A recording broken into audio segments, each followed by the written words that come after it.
Na-experience nyo na ba na mag-automatic close ang trade nyo bago pa mag-turn yung market in your favor? Ang tawag doon ay stop out. At isa yan sa frustrating part sa pagtitrade. Pero what if meron tayong control dito?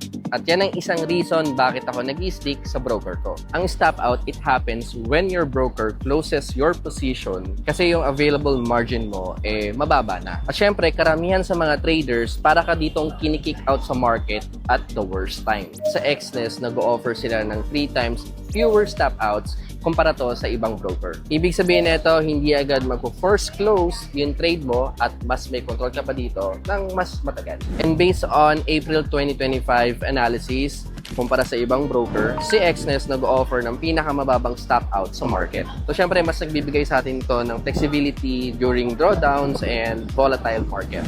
So, ang ibig sabihin nito, sa Exness, tayo ang may control at hindi ang system.